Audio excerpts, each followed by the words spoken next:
Well, Brinsley here. So when I was listening back to this podcast, I kind of copped that we just jumped right into the chat without explaining that Siobhan is an artist, knitter and content creator from Limerick who's found success from knitting hats and scarves of iconic transport routes in Ireland. And on to the episode. Well, my name is Brinsley McNamara and welcome to the Weird Ireland podcast. The Shamrock, the Harp, Queen Maeve, Cuchulainn, St. Patrick, St. Bridget and so on are for one reason or another seen as traditional symbols of Ireland. Then we've got more regional symbols, the Swan in Westmeath, the Three Castles in Dublin, the Red Hand in Ulster, the Puck in Killorglin and so on. That said, the iconography that represents identity in Ireland changes with the times, so now nearly as much as St. Patrick we have the Tato Man, along with the Shamrock we've got the Stout Pint, and as well as the Three Castles in Dublin we have the Dublin bus line numbers. In fact, I'd reckon for every reason going, symbolism in Ireland is quite hot now, in particular on clothes where Triskells, Bridget's crosses and the like are quite fashionable. That's a very broad and brief blurb on my part on the expansive topic of the connection between identity and symbolism in Ireland, but fortunately for myself, here to chat with me now about crochet, culture and clothing is Siobhan O'Reilly, or Siobhsknits as she's known in her socials. How are you doing today, Siobhan?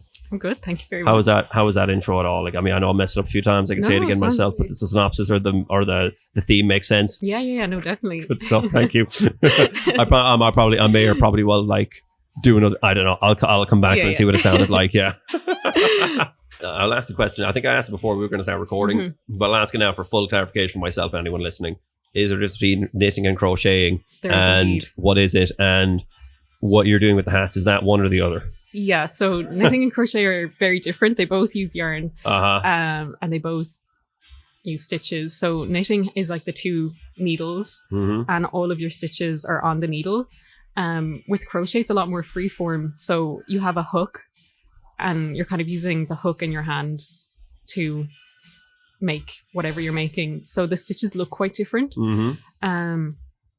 I know a lot of people who are really good at crochet. I don't think I'm one of them. I'm very much so a knitter. Yeah. Okay. I like kind of the structure to it.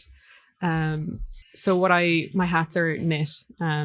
Pretty much everything I do is knit. I've dabbled into crochet, and in theory I know how to crochet, but if I was to crochet a jumper tomorrow, I don't think I'd be able to do it. Is everything that you can crochet you can knit as well? Like knit, can jumpers be both? Can socks be both? Can yes. So it's kind of jumpers definitely. Socks, I have seen some people make crochet socks, but usually they're knit, just because you kind of get a thicker final result with crochet, so they more so look like slippers, I suppose, than socks. But it has been done. Yeah. And no, thanks for that insight there. So but the thing is though, the hats, that's knitting. Yes, that's knitting. Okay, yeah. I'm just a real Philistine with this kind of thing. You know what I mean? So I hope you like me on the knitting and crocheting thing, but also the whole idea of how you chose to pick at least what I would call like Irish physical ephemera, or like non-traditional, like, I don't know, almost like branding and as a cultural kind of thing. I don't know if you ever looked at it that way, did you? I mean, I feel like it's kind of hard to look at it just on its own as, public transport or whatever, because there's a lot of, people connect a lot to public transport, I think. So, it's fine to just be like, yeah, it's about a bus, about a train, but I think there's a lot more to it. I haven't really spoken about that. Oh, really? Has you been asked about it? No. Really? No. Yeah, people are like, I like the 150 bus. And I'm like, cool. But is it a question? Is it the kind of thing you've been like, oh, we just can't wait till somebody asks me that question? Is that a thing at all? Yeah. Yeah. Let me ask that question. Well, go ahead. I mean, okay, the way I looked at it, I don't know if you did by the way, I've never lived in Dublin. I don't really know the lines. Am I right in saying the 36A was the Dundee 46A? Yeah. I think it's defunct as of recent. Yeah, it was retired and they brought in the E2. So yeah, I suppose like it was actually, I think, very close to being 100 years old, the route. Really? Yeah. I didn't think they actually would have had that number 36A for 100 years, or 46A. Yeah, I suppose like it. Yeah, so now it's replaced by the E2, which I think is a 24-hour bus. Which is good. Yeah. And it is pretty much, I mean, I don't know, but I think it's like almost the same route. But obviously people know of that route because of the song The Bagatelles, Summer in Dublin. The what now? The Bagatelles, Summer in Dublin. The Bagatelles? Yes. What does that mean? They're a band and they wrote a song called Summer in Dublin. Oh, right. And they mentioned the 46A in it. Ah. Yeah, so whenever it was being retired, they had it on the news, the RT News, and they were playing the song in the background, and it was really sweet because everyone came out to ride the last I tell you, that's going to be in Reeling in the years 2025 in 20 years time. Yeah. And they brought out like the old Dublin buses as well, like the old really? Yeah. Jesus, where do they keep those? Yeah. Where are they? But like another big reason I know the 46A, my sister went to college in IADT. So I've been down there a few times and still the one there kind of thing. But was there kind of pride people had over that particular name and that, 46A, and it goes to their area and it kind of represents your area?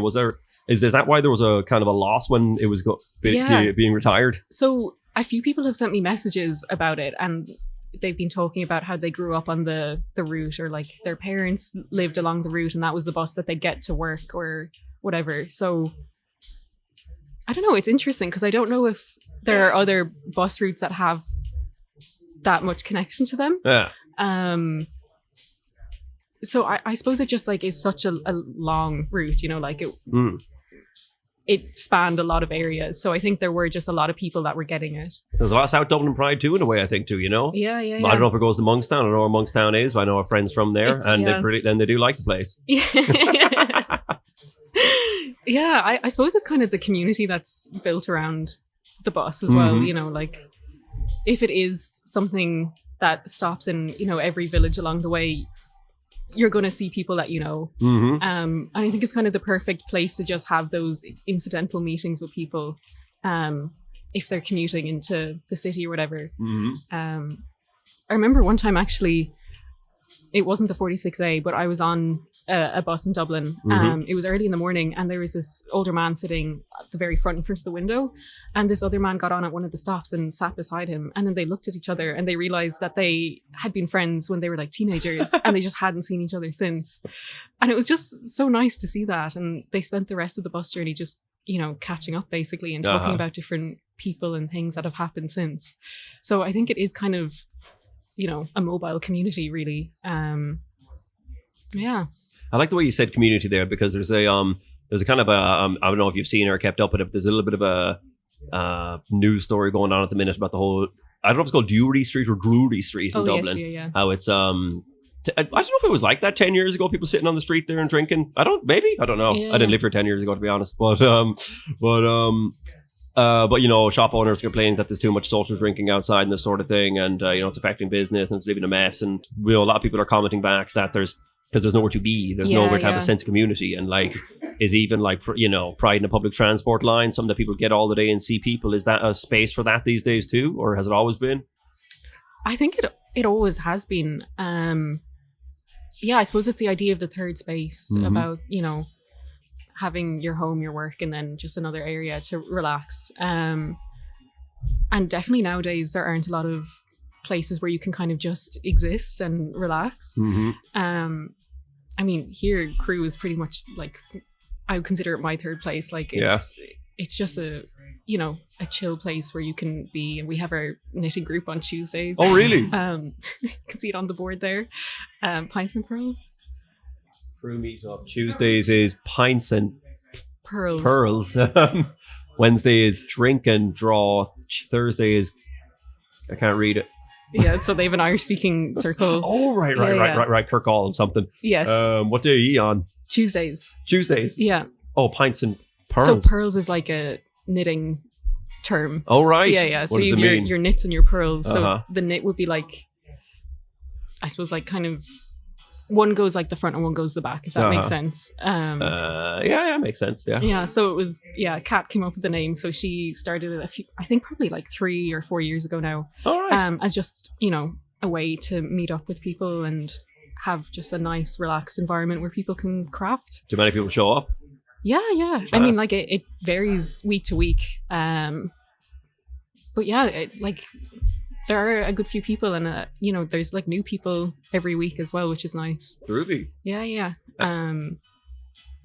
So yeah, I think people are just kind of yearning for that third space. I've never heard that expression, the third space. So space one is home. Yeah. Space 2 is work. Yeah. Space 3 is just a place where you can meet friends. Or, yeah. How else good is Limerick for that? I think Limerick is...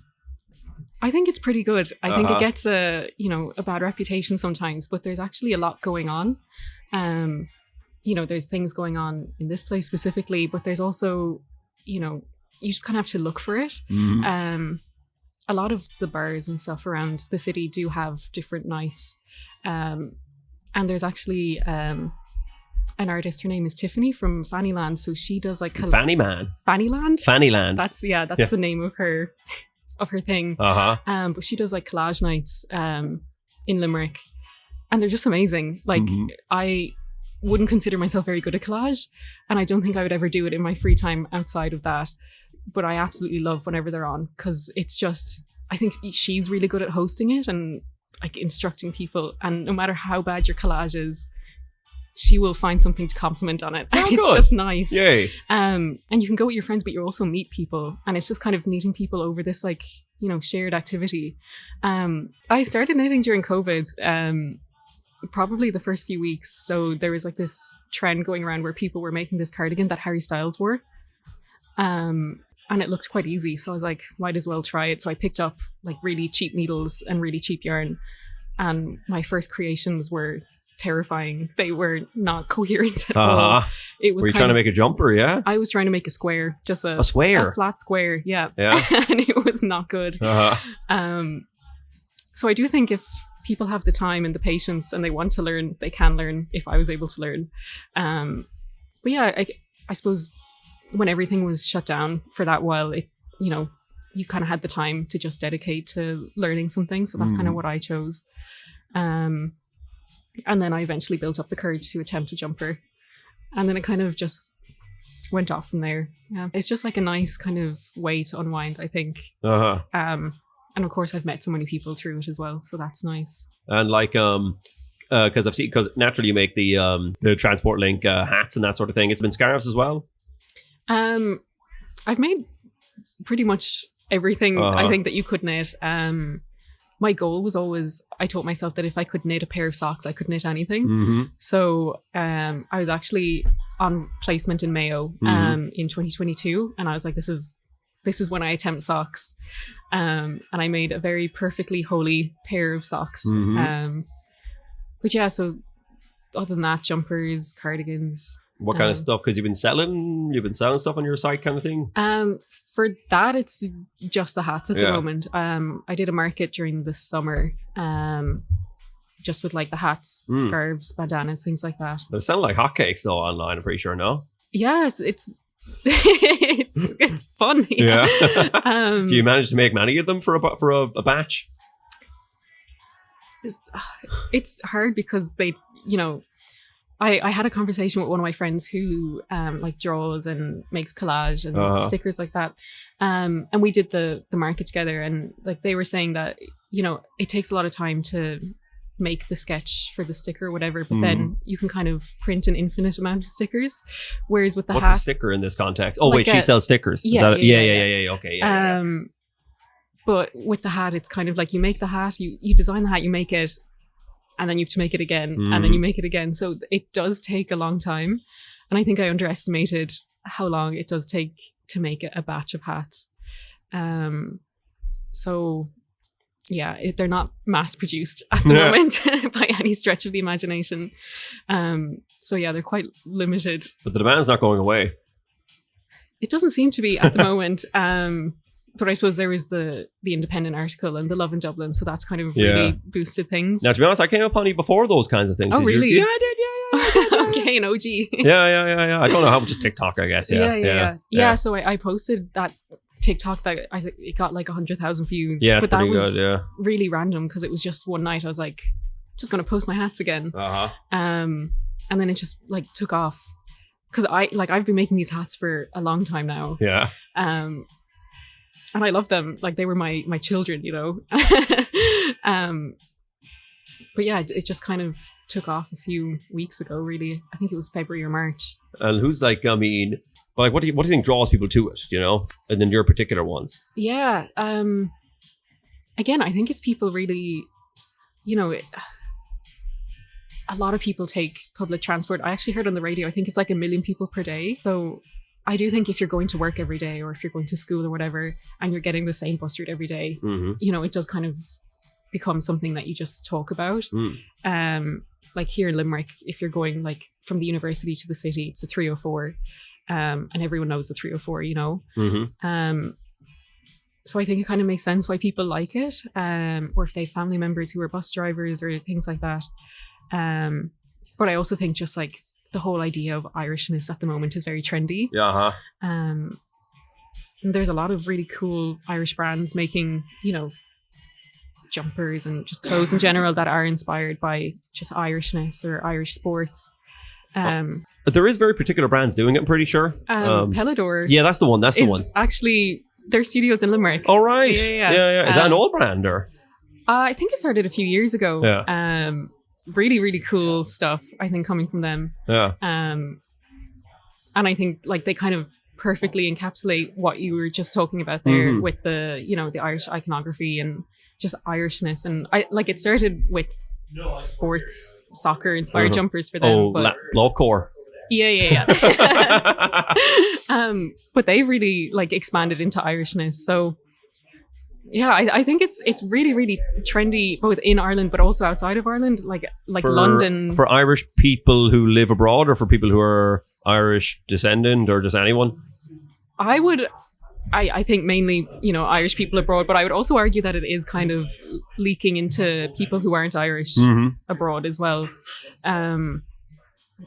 Obviously, like St. Patrick's Day is such a massive day globally, but I think seeing St. Bridget's Day this year was really coming cool. Up. Yeah, it's really coming up. Especially in like Dundalk, the parades and just the art, and really, really cool and fun to see that and just see Irishness being celebrated. I think there's just a lot of talent coming out of Ireland as well. It's kind of, you know, putting the nation on the map, whether it's like, you know, Paul Mescal, Saoirse Ronan, but there's also just, you know, the cool fashion trends coming out of Ireland. Why did you do a Paul Mescal? Was it a scarf? It was a scarf. Why was it like, why not a Barry Keoghan one? I don't know. I don't have a concrete answer to that. It was after Christmas. I remember it was between Christmas and New Year's, and I had just knit a hat for my dad actually. So he has this old tractor at home and he wanted a hat that was, you know, that had the colors. So it was like that kind of bluey turquoise and orange, and I just had some of that color left over, and I was like, I need to use this up because I like using what I have as I go. And I think it was just around when All of Us Strangers, that movie, was coming out with Andrew Scott. So I was kind of like, I'm gonna do this, and I just decided on it, and it was an interesting few weeks. So usually when you're knitting color work, you knit it flat. So you knit a row and then you purl a row. But I just really, again, that week just influenced me, and I did not want to be purling every second row. So I decided to knit it in the round. So I basically made a massive tube. It was a lot of stitches, probably like 150, I think. And it was just, it's taller than me when I hold it up. So it was an interesting experience, and I think I would never do something like that again. But it was, you know, it was fun. And that's how you came upon the Paul Mescal thing. Yeah. Where is it now? It's at home on a shelf. Yeah. You're not going to sell it? No. I couldn't even put a price on it with the amount of time that went into it. And do you have any other like future ideas or for like or even soon ideas, or ones that are knitted nobody knows about yet for hats or that kind of thing? Yeah, so I'm kind of it's never that I feel that I'm stuck for ideas, but it's more so I'm stuck for time. So I've had like a list just in my notes app for so long of things that I want to make. I've been kind of doing a series of those tapestries of, you know, Irish icons. So I had Paul Mescal tapestry as well as the scarf, and then I did one with CMAT. Right. So I'd like to continue that on, and I suppose just have a series of Irish faces that are knit.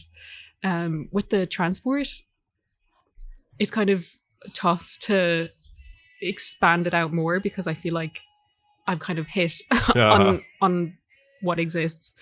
But for the next release, I'll be kind of doing like, you know, vintage inspired buses. So they'll be kind of like the older Dublin bus. Yeah.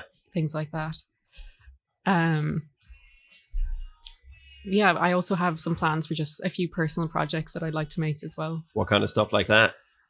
I would like to make during the summer I was at the Tulka Festival in Galway, which is like an arts festival. Okay. And one of the exhibitions was really cool, and it was about this. It was a video piece about this woman, and she was a fiber artist, I think, and she lived beside this car dealership or like a mechanic or something. And one day she just walked into the office and gave them this massive, beautiful tapestry of the name of the dealership or whatever, and then a person driving a car. And she just handed it to them and then kind of walked out. And they were like, thanks for that. And I think they just kind of kept it on the floor in the office for a long time until they realized that, you know, she was a very respected, well-known artist and it was worth a lot of money. So that was part of the exhibition, and I just thought that was so funny how she just did that, how she just walked in and gave it to them and didn't really say much, but it was very much kind of like that, you know, an offering. But I really like the idea of, you know, crocheting the car with the person in it. So I really want to make a sweater vest with like a bus or the Dart or something on it, just for myself. Yeah, so I'm actually kind of working on that in my spare time. How intensive is a PhD in physiotherapy? It's pretty intense. I really enjoy it. So I suppose what I'm doing specifically is actually kind of based in the arts. So it's designing a dance and music program for older adults and teenagers. Okay. It's really nice work to be doing. And it's really fun to be able to go into, you know, a program where it's older adults and teenagers just having fun and dancing to music that they like. Really? There is, you know, there's a lot of work that is obviously required for a PhD, but I think because I just enjoy it so much that it's, you know, doesn't feel like work. That's good. That's splendid. But I think it's kind of nice to be kind of in that kind of creative adjacent field for that, because I think I've always enjoyed the arts. And obviously physiotherapy itself is quite, you know, it's healthcare. More, you know, I suppose it doesn't have a lot of creative input at the moment, but I think there's a lot of really interesting programs of physiotherapists using music and dance and things like that to help people. So is crochet or knitting something that could be incorporated into physiotherapy, or is so occupational therapy is it's a different profession, but I think it's really cool to see what they do, because they kind of work on, I suppose, people's activities in life. So you would see more kind of people using big, you know, knitting needles and things like that to work on people's wrists, mobility, things like that. So it is really cool to see that integrated in. There's actually someone that comes here that's made yarn from nettles. Nettles? Yeah. So oh, wow. I think he started maybe last year, the year before, and he collected them and processed them. And it's just been like this experience of making yarn from nettles, which I think is really, really cool. Yeah. I mean, I know a buddy of mine is really into the idea of using materials from Ireland to make certain things wherever possible. Was she looking into seaweed? I can't remember what she was looking into, but seaweed has had quite a boom in the last, could be up 20 years, even for all I know. I don't live near the sea. But nettles is a very interesting idea, because it's pretty looked down on now, but nettle soup is really, really good for you. It doesn't taste very nice. It doesn't taste awful either. And how does it work as a how do you call it, like a material for knitting or crocheting? Have you tried to use it or felt it? No, I've never used it. He said that it's kind of between, it's more rough than wool, allegedly. But wool kind of has like those spindles that stick out that makes it feel rough. You don't really get that in other fiber types, so that's not in the nettles, if that makes sense. So I think it probably would be softer if you knit it up. I don't know. Nettles would be softer. Yeah. surprising. Or less irritating, I suppose. Yeah, maybe the way to put it, yeah. The wool is meant to be good. Like, at least what some people claim is, what iron jumpers and that it's itchy because it warms you, kind of just being itchy. Yeah. By being abrasive. Yeah. I always think about, decades ago when everyone was, mothers were making all the jumpers for their children or whatever, and the kids were just ripping the jumpers off. Like, it's actually so sad to think about how much time and effort was going into all of those, especially before the internet, where you could, Google patterns for making jumpers, and it was just kind of all... It had to be handed down. It had to be... That was the only way to learn. I mean, in school, or somebody showed you. Yeah. How about you? Have anyone made, or you're wearing a jumper right now? But did you make that? Yes, did you? Yeah. Oh, that's cool. And that's knitting. Yeah. Oh, cool. So this was made with alpaca yarn. All right. Yeah. So alpaca doesn't have those spindles. Can I feel it? Yeah. And I've made some Aran jumpers as well in the past. They're really fun to make because you have this chart in front of you. Obviously, you're doing like the cables and the different types of stitches, but it feels like it almost goes faster because you're like, oh, I'll just knit to the next section. Then you get there and I'll just keep going. So it kind of feels like they just knit up. It's kind of like when you have a book that has a chapter every 2 pages, those books. So you just fly through it because you're making progress constantly. Yeah. I'd really love to visit actually Inishmore. I think Never been. I've never been. I don't think I've been. I couldn't tell you if you've been or not. But, I think they have this repository of all the different stitches or patterns used in Aran jumpers and what clans they were linked to. Because I think it's really cool the way it was used for like communication and all of that stuff. One place I'll recommend for that, I've been to Inishmore in the last year loads of times. It's a place I recommend really highly to people for if you're going. I don't know if you cycle, but the electric bikes there are amazing. They're really worth it. And the roads are so quiet, you can just spin around the place. But do you know the National Museum of Country Life in Mayo near Castlebar? Yes. That has a lot of exhibits on what you're talking about there, and it has a lot of traditional Aran Island dress on it. Cool, which I didn't read that much into, but I know from seeing it around there and what it said that they had their own really different kind of culture, even how they dressed out there compared to the rest of the country, and it was very unique and just very different dress kind of all out there. So, and it's free because it's the National Museum.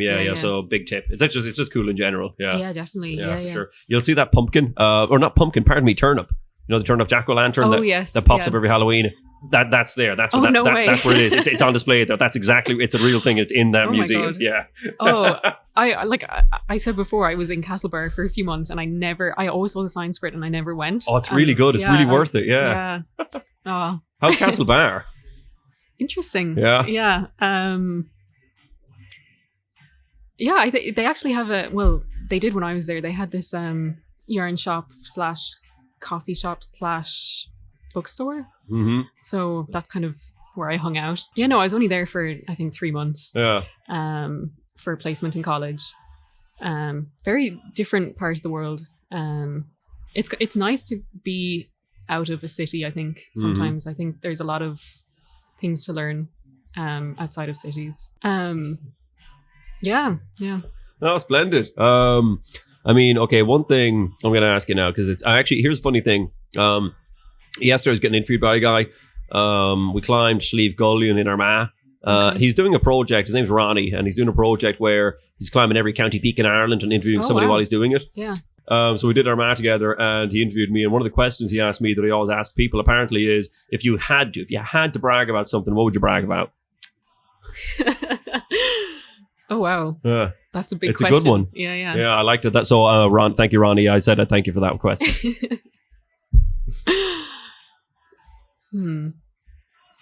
Okay, I think with the brag, I'll probably stay quite Limerick focused. Oh yes, let's do it. I saw the Cranberries live. Oh my God. Yeah. Really? Yeah. They're from Limerick, aren't they? Yes, they are. So it was, I think maybe 2010. They had the Special Olympics in Limerick. Really? Yeah. They had the opening ceremony in Thomond Park. And my mom is a nurse by trade.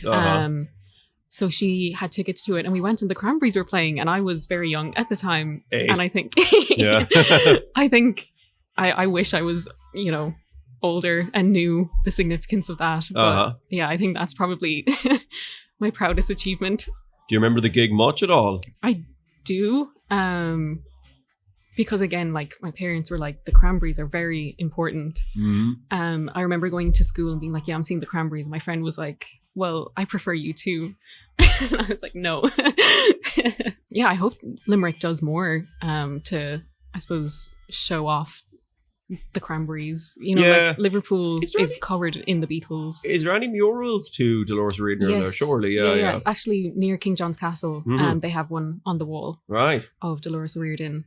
I mean, you were telling me that you're like a Limerick advocate, that kind of thing. Yeah. And so what kind of like, and considering I've only been here like 3 times, what is something that I can see here? What is something that other people can see here? What is the story with that place with the original KFC Chicken recipe? Somebody, one of my buddies actually, I'm going to look at my phone, probably gotten back to me, because she lives in Limerick now too. I was telling her I'm going to Crewe and then I'm going to Dolan's after that. Yeah, she'll get back to me when she gets back to me. But yeah, so what's the story with that chicken thing, if you know, and what's other landmarks of Limerick for people to see and do? So Chicken Hut, it's you know, right there on O'Connell Street. I don't think you can eat in anymore. I've never actually been myself, but I have heard that there are groups of people from outside of Ireland that like plan on traveling because it allegedly has the original KFC recipe, so the mix of seasonings. I don't know how true that is, but I think it's fun to believe that this random, you know, chicken place in Limerick has the original KFC recipe. And it's funny because it's really prolific. I heard it off another buddy of mine, and I think I've heard of it before that, in all honesty. Yeah. And then I think I said it to somebody else and they said, no, it's in Cork. And then I said it back. No. Then I said it back to my buddy from Limerick and she was like, no, it's not. Yeah. No, definitely Limerick. And apparently their gravy is really good. It's like, as far as I know, it's pretty much solid, like a tub of solid gravy. All right. Yeah. Yeah, so it's a bit mysterious to me, but it does allegedly have the original recipe. I think it was like something got to do with someone had traveled to KFC. Kentucky or... Yeah, back many years ago and then brought it to Limerick. And then obviously KFC changed their recipe or whatever. But because Chicken Hut wasn't part of KFC, it just kept it. So that's the story about that. I more than likely, if I get time, will go out there and get food, and I probably will try and make video out of it. I think it'd be worth it. You know, I'll look into it more and all that kind of thing. Yeah. I mean, okay, what other things can Weird Ireland make of a video around here? Not just for tips, but just for other people to see too, because you know. There's on one of the bridges. There's apparently these. There's like scrapes, and the story is that it was this man was on the bridge or something, and that a ghost or someone came to visit him, and he fell over the bridge or something. There's someone that tells the story very well, but he left 3 scrapes is the story. So that's near King John's Castle, I think. What's the story of King John's Castle? Like the English King John who signed the Magna Carta? So he never lived there. Right. So I think they're planning on calling it Limerick Castle. Really? That adds up. Yeah. It's actually really nice. They do concerts there during the summer. Yeah. Huh. And they've done up like the visitor centre and stuff. I actually did it last year, I think, and it's pretty good. Amazing. Yeah. So that's kind of across that way. And it's near Treaty City Brewery, which is another Treaty City Brewery. Yeah, so it's another Limerick brewery. So this is a brewery. That's a brewery. It's a nice street. There's nice energy there. They have lights kind of hanging up over the street, so it's definitely worth a visit. Has Limerick kind of changed a lot in the last 10 years, 15 years, that kind of thing, you know? Because I do hear more and more from people that it's kind of a hip place for music going on, and even raves I hear and this kind of thing and whatever. Yeah, there's like, if you look for it, there's a lot of cool things happening in Limerick. There's this event that started up a few years ago. It's called Hardware. I don't know if you've heard of it, but it's No, actually. It's like, and that says a lot coming from me. Yeah. It's actually, they have it on in the Bell Table Theatre. Bell Table? Yeah. So it's kind of past Chicken Hut. A good bit past Chicken Hut. It's a good indicator, yeah. And it's really cool. They have these like 4 musical artists. They're like, they've the DJ set up in front of them and they're improvising for hours, and there's like lights and it's all dark and all you can see is them in the middle. But it's really, really cool. And then downstairs they have this like ambient room with art from like local artists. But yeah, like it definitely has like a lot of cool things. Is that a regular event or a once a year thing? They do it every few months. They had it in the complex in Dublin actually the last time, and then there's another event in Limerick coming up in May. I think the end of May. Hardware. Hardware, yeah. I'm going to look it up just to know. Just to have it down. Actually, I think Jedward is a pair that I would like to knit a tapestry of at some point. Oh my God. Yeah, absolutely. Okay, what other... Okay, if we have the Mount Rushmore of Irish, and by the way, you can count those two guys as one for this case if you like, and I think you'll agree. Yeah. If you have the Mount Rushmore of Irish kind of like cultural icons of now, or at least ones you'd like to do now, will we say that Mescal's already taken? So there's 3 spaces. Okay. Yeah. Yeah. So who's your next 3? Well, I did the CMAT tapestry as well. Yeah. She was just in the Forbes 30 under 30. What? Yeah, I read about that. What does that mean exactly? I don't really know. I thought that meant you're mad, like rich or something. Is that what it means? I think they have different categories. Okay. Because I always thought that it was just 30 people total, but I think there's 30 people per category. I'm not sure. I thought Forbes meant like the richest people in the world, the 30 rich. I don't know. I think maybe that's how it started. I don't know. So yeah, definitely CMAT up there. Jedward. And that's one. That's I will count that as one head. Yeah. Like one head with 2 heads. I don't mean to diss them or anything like that, but they do come as a package. Yeah. One more space? One more space, yeah. Okay. I feel like there's a lot of, I suppose, smaller Irish musicians that I really like. Circa Richardson. Oh, I know that name. I don't know her music, but maybe I do know her music. I know that name, yeah.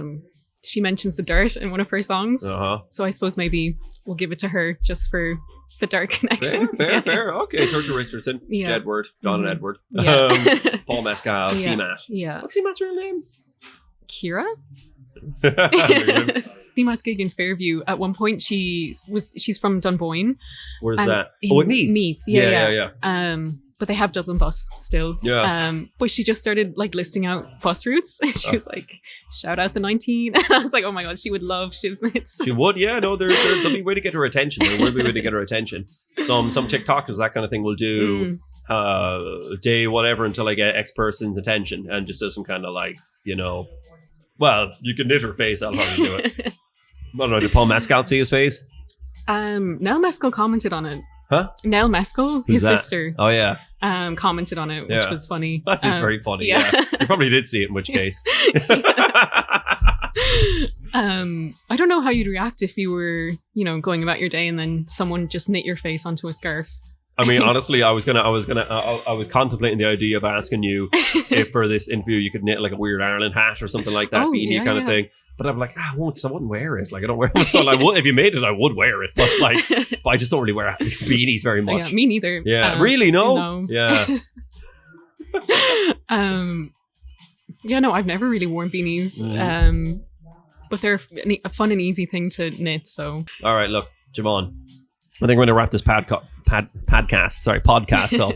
Now, so is there anywhere, where can people get you on social media? Do you got a website for selling stuff or that kind of thing? You got an email people to contact you? Yeah, so Instagram is @Siobhsknits. How do you spell that? Siobhsknits.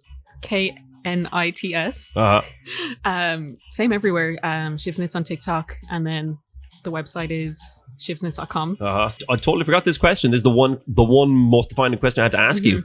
Is that your dog in your profile image? Yeah. Died? She passed away 2 years ago now. Oh, shite. But that logo actually came from when I made the first Iron Jumper. It was blue. And I got a photo wearing it and holding her, and then I photoshopped on the jumper over her. So that actually was my profile photo.